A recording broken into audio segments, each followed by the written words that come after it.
a historically defining moment. If we do the things we need to do, if we are firm and clear, but also somewhat flexible, we can still give Putin the chance to redeem himself and to rejoin the community of nations. We are, in fact, facing the first use of force over territorial issues in Europe since the outbreak of World War II. Putin is doing it. I think he can be persuaded to stop if we stand united. And that means presidential leadership from the United States and consistent continued actions and the European leaders rallying with us. It's a major challenge, but it is defining. You have argued on your Twitter feed that what we need is a war crimes tribunal or the International Criminal Court to investigate and perhaps charge with war crimes those who were responsible for bringing this plane down. What would that do? Indeed. Well, first of all, I have in mind Putin doing it. That is to say, he can still say that the actions that were taken to shoot down that plane by his thugs with the arms he provided went far beyond anything he intended, and that this was an illegal criminal act, and the people responsible for it will be handed over to the International Tribunal. And he can suspend the military intervention in Ukraine itself, which is a cause of possible conflict between the East and the West as a whole. These are the actions he can undertake. If he fails to undertake them, he is actually challenging the cohesion of the international system and the security of Europe at the same time.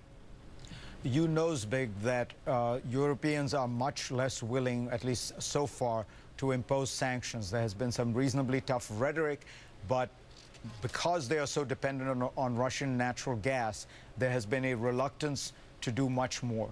Do you believe that this will be a turning point in Europe? My sense is that the European public opinion is aroused. This humanitarian issue is so tragic, so painful, so cruel, and so unnecessary that the Europeans are beginning to be moved. But each of the major European leaders has a role to play. Chancellor Merkel has to face the fact that her predecessor, also a chancellor, was one of the creators of Europe's dependence on Russian energy supplies. Does Europe want to become a satellite? I think President Hollande has to face the fact that he cannot now, at this moment, be sending advanced arms to help Russia. Prime Minister Cameron should face the fact that the city of London has become a Las Vegas for Russian financial transactions that are self-serving.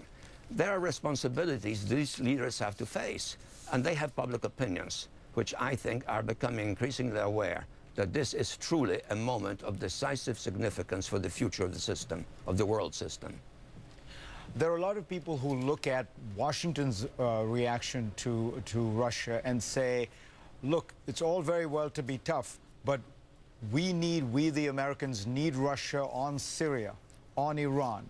And if we end up with a new Cold War, you are not going to be able to get Russia to cooperate on any of these vital strategic issues that the United States cares about. What would you say? I would say that we're not starting the Cold War. He has started it, but he has gotten himself into a horrendous jam.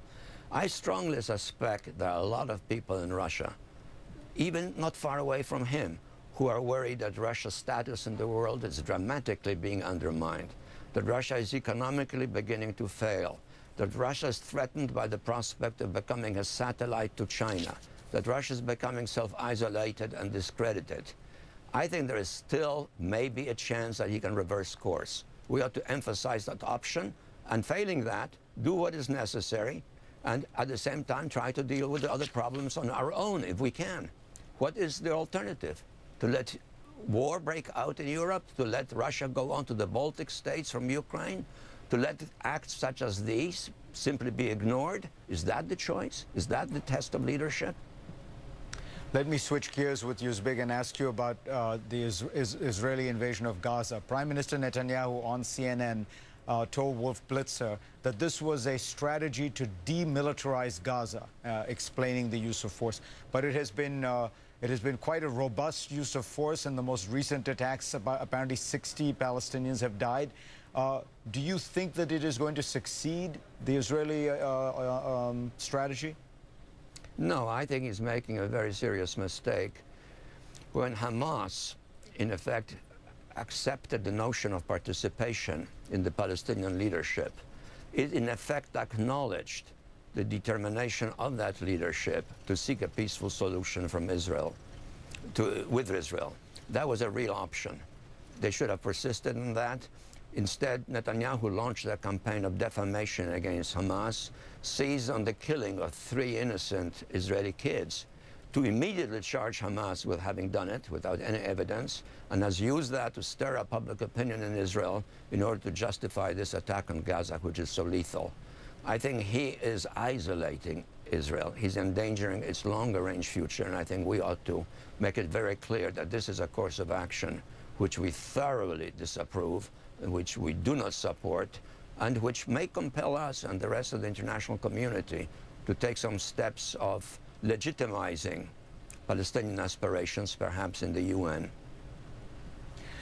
Zbig, when you were National Security Advisor, you had to deal with the Iranian Revolution, the Iranian hostage crisis, the Soviet invasion of Afghanistan.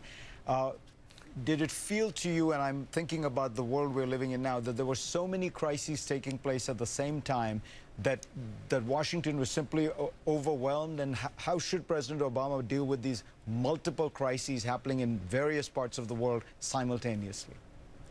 The fact is that in this realm, the president has more autonomy than in the domestic realm, difficult and important as the domestic realm is.